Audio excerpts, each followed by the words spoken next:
Hi guys, and welcome back to the next video. I just thought I would quickly show you that we've had some Lucas oil come into stock now, so anyone needing any 550 brake cleaner, braking oil, assembly lube, gear oil, anything like that, we've now got that in stock with some different funnels and bits and bobs. We're also just about ready to start doing a Peugeot 205 GTI cylinder head, what's coming for a recondition.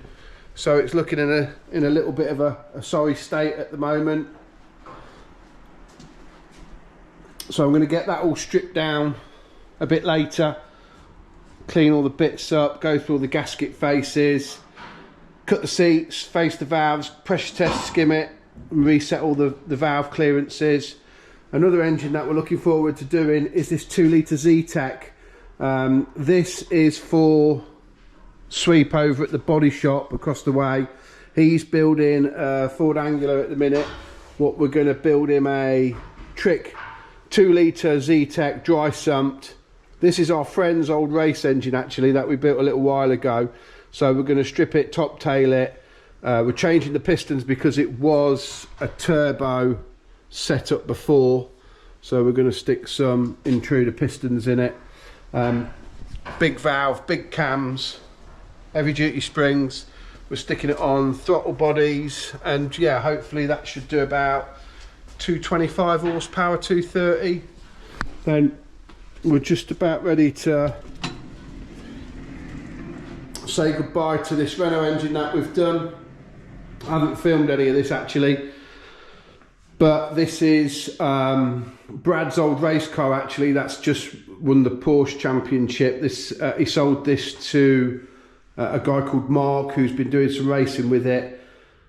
We've had it in for basically updating it, so we've ported the inlet manifold, opened up the ports on the inlet slightly, cleaned up the inlet ports, reconditioned, sorry, the exhaust ports. We've reconditioned the whole cylinder head. Then we've put a new block on it because the other block had some damage on it. So rebored it. It's now got CP pistons.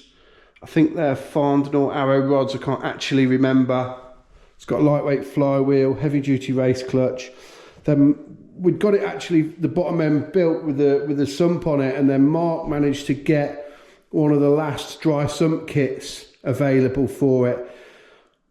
We come to fit it, and basically the bottom end on here is M7x1. On the instructions that come with the dry sump kit, it says here that it comes with some M7 cap heads, which was missing. Well, M7 cap heads are a nightmare to get hold of at the moment. Well, we struggled anyway, especially long ones.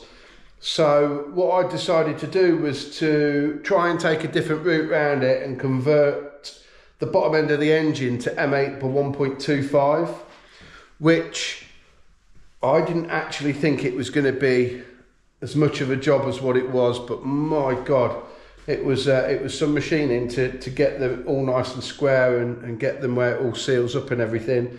And then another problem that we had with this engine was, you can't really see it, but where this oil pump bolts on, there was one of the M7, in fact, that's the hole for it there. One of the M7 cap heads from the original engine goes through the sump, and then the pickup pipe has to go around that. Well, basically, there's no way of running this bolt. So what that meant was the gap from the two bolts was, one bolt's here, this one's missing, and then the next one's right round behind the flywheel.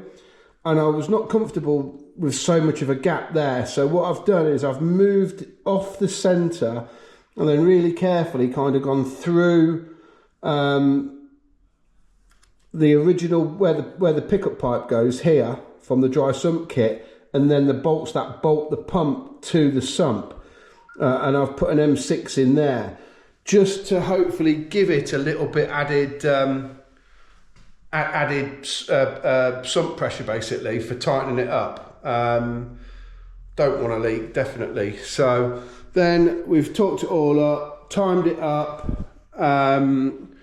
I put a tiny little hole behind the breather here to try and measure the cam timing, albeit it's not been very successful. I couldn't really get an accurate measurement on it, so I think what we're going to have to do is when it goes on the rolling road, maybe have a bit of a swing around as well to try and just get it perfect.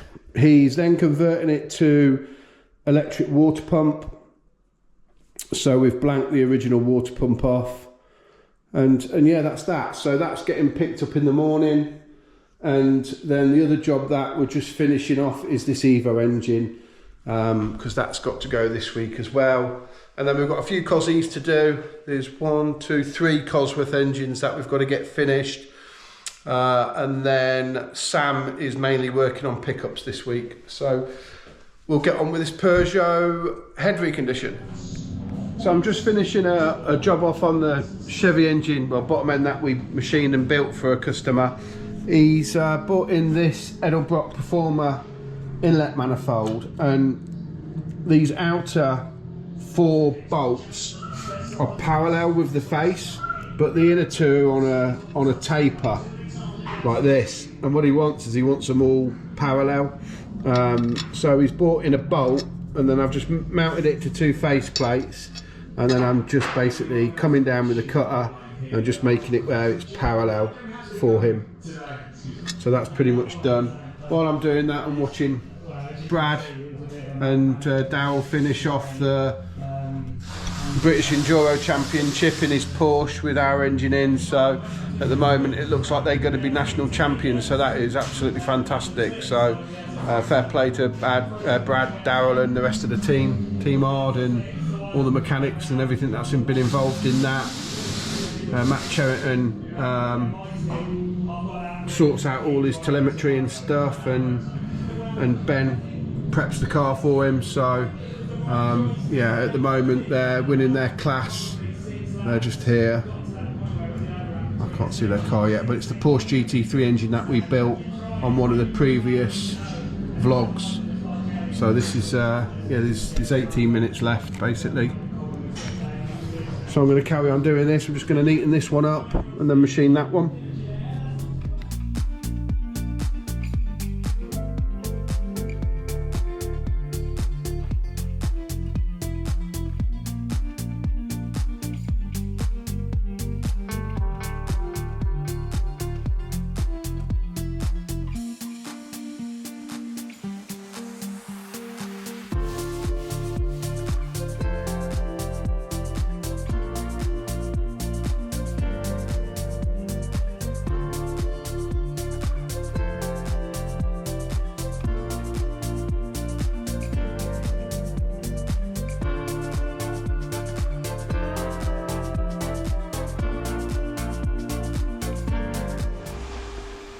So that's that V8 inlet manifold all machined now. So that's just ready for Graham to pick up. Hopefully that's what he wanted. I think it is. Sam's up there just been doing the flooring with Graves.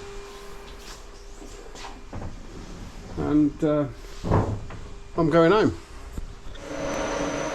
So the next job that I've had come in the workshop is, or the next job I've got to do today, is this Triumph TR4 Crankshaft. It's recently been reground by another firm, and when my customer tightens it up, it locks up. Well, after measuring it, it's a thou big on top tolerance, and there's also a little mark on one of the big ends, which I actually think has been done when he's fitted the conrod. Let's see if I can find it.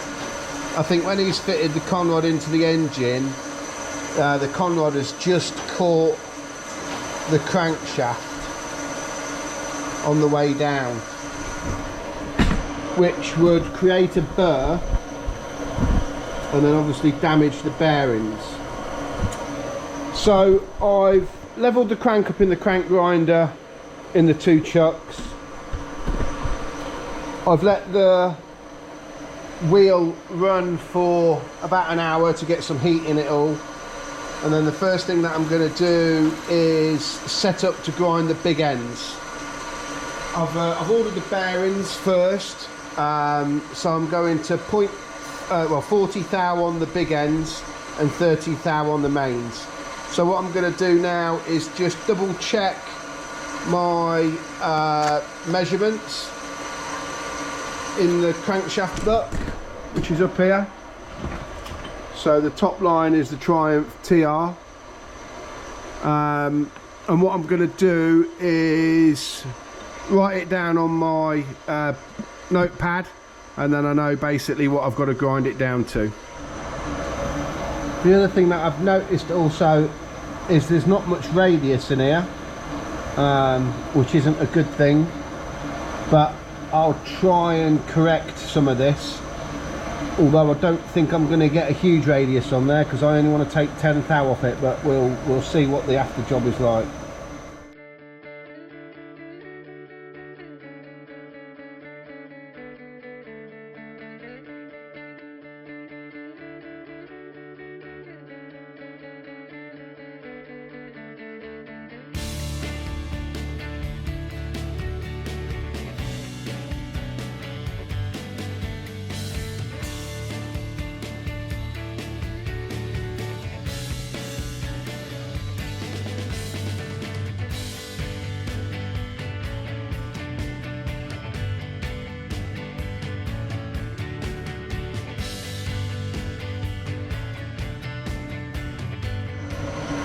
So that's all the big ends now down to 40 thou under.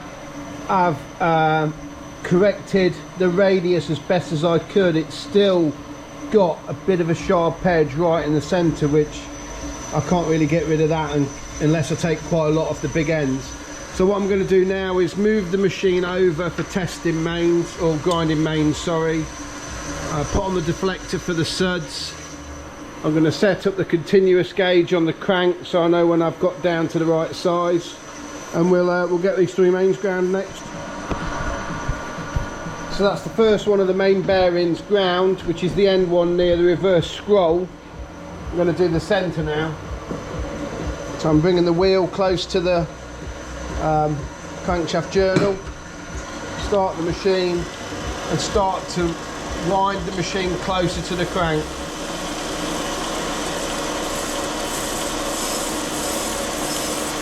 And then what it's doing first of all is correcting any slight run out that the crank has. And then I'm just going to roll the crank over to one of the thrust faces. I'm going to the thrust face on the right hand side to start off with.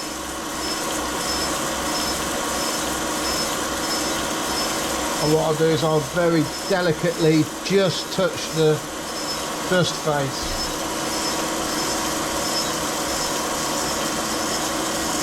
I'm getting close now.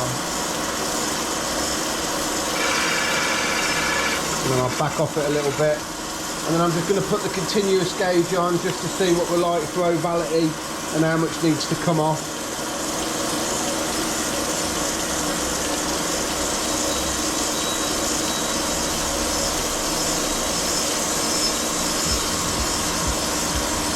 And then what I'm going to do now is just start to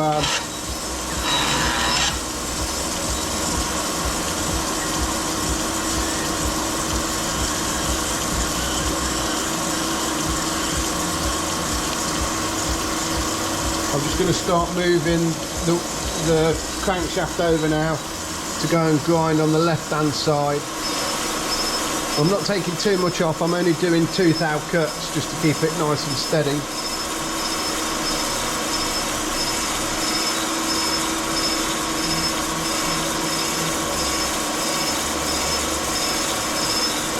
And then once again I'm going to, as soon as I start getting close to the thrust face, I'll slow down.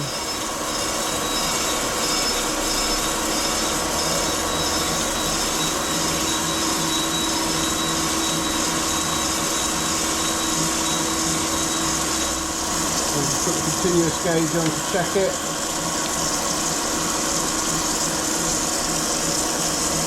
And just start to grind into the crank a bit more.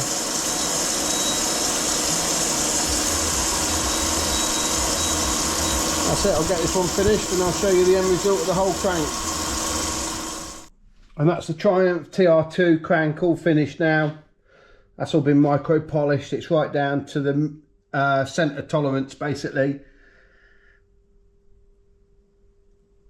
There's no marks left in it. So all I'm going to do is spray grease it. I've chamfered the oil waste for him as well. So I'm going to cover it in spray grease. So I'm going to cover that in spray grease tomorrow when it comes to collect it. I've got some development work to do on the Vauxhall pickup engines because the Fords are fast, so we've got to do a bit of development, so I might show you some of that as well.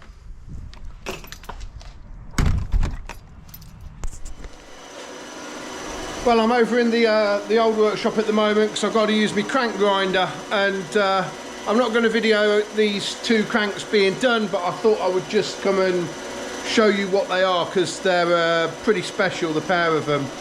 The first one that I've got to do is this V12 Jaguar for TWR Racing, or TWR Performance. They're developing the TWR V12 Jag again, and this is one of their cranks that we're just going to do some work on the big ends for them. Like I say, I'm not going to record it because we record quite a lot of crank grinding, and I think it's about time we had a little break from it and do something else. The second crank is this Opel Manta i400. This is out of a genuine i400 rally car, so we're grinding this for another engine builder, so I do feel actually pretty privileged to do one of them because they're super rare. While I'm over here, I thought I'd show you what else is going on. We've got an MGC for strip. We're finishing off a port on a Vauxhall. We've got to port some K series, K series, but the V6, KV6 it is, cylinder head, so we're going to do them. And yeah, we'll get on with these and I'll show you what they look like finished. So the boys have come down to strip the pickup truck ready for next year, so I'm going to time lapse the panels coming off that. It's only the front and back of the truck, just getting it ready, basically tidied, and a few panels need replacing. I want to replace the driver's door and there's some bits on the back, and then Sweep at the body shop can have it. Graves is taking back the KV6 head, so they're all gas flowed now and skimmed and done, so he's going to run them back for me. And yeah, I'm going to go and set the camera up to catch the car being stripped, pickup being stripped. Yeah, no, just get 10 mils off it and just hold the Allen key with your finger or your hand or your teeth.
So the pickup's all stripped now, and the boys have got it, or Sam's got it back on the ramp. The actual main panels we've put upstairs to get them out of the way until the new panels have turned up and the body shop's ready for them. We've noticed it looks a bit damp down here on the oil cooler, so we might need to replace that. This is the front bumper. The front bumper's actually not too bad. We've got a little bit of damage here what needs repairing, and then it was quite badly stone chipped, so the lacquer was stone chipped. So we're going to take all the paint off it and repaint the front bumper. I think I'm going to change the front slightly. Instead of it having a small red lip, I'm tempted to go quite deep on there and then bring it up like a hockey stick maybe. Probably put something through the middle of the car, maybe bring it down off the bumper. This sill is destroyed from when we got hit in the side, so I've ordered a new sill, but I think I might make all of this red as well, so the complete bottom of the car is red. The only other thing that I was thinking was a colour change, but Sam doesn't want me to do that. I am thinking that while it's a part like this, it's not actually a lot really to take the cab off it and change the colour. But time is ticking and we've got a lot of customer engines to do, so I'm not sure whether we're gonna do that. This side I'm replacing the door. I've used the same door since I started racing and it's had a few repairs, and I'm just conscious that the door's getting heavy, and with me being pretty big as well, I want to try and lose as much weight off this side as I possibly can. So a brand new door won't have any filler in it, any repairs, no paint on it yet, so it would also help with the weight on this side. Plus if I can finally try and lose a bit, that's going to help. The engine, really we ought to top and tail it, but it's still really strong on the dyno. I don't know if we need to. I think we might have to, because I just think if I don't, knowing my luck, something would happen at probably the first round, which is not what I want. So I think we're going to whip the engine out and have a quick look at that. The only other thing that I did get for my pickup is my pickup runs the Vauxhall engine, so that's a 2.3 Vauxhall dry sump throttle bodies, and I'm pretty sure really there's not much more performance wise I can get out of my pickup. I might be able to get a couple of horsepower here and there, but not like what the Fords have got. So I have bought, which if it's open I'll show you, I have bought a Ford Duratec engine off Sonny, who runs the championship at SHP, which is in the back of my van. So that there is a brand new 2.5 crate Duratec that we've bought to put into the pickup, but I can't actually get the pickup finished. I can't get the Ford finished and in the truck in time for the beginning of the season. Really down to money. It's we have to change the cams, the pistons, the rods, dry sump kit, exhaust manifold and a few other bits. Then also, because when you run a Ford engine you have to run a Ford front, and when you run a Vauxhall engine you run a Vauxhall front like what I've got. Basically this whole front end would not be used. I would have to buy new wings, a new bumper and a new grille panel. The bonnet's the same, so not only have I got to spend a lot of money on converting the engine to get it up to the right regs, I would also need a new front as well, and we just haven't got the budget for that at the moment. So I've bought the engine, and I just thought if we could work on that ready for the beginning of the season next year, then we've got plenty of time to get it onto the engine dyno and get it tested and make sure power wise it's really good. But that's the we've come to the end of this video, guys. So if you could subscribe please, that would be really good. And thanks for watching. If you've enjoyed it, could you give us a thumbs up please, and we'll see you next week on the next video. Ta-ra.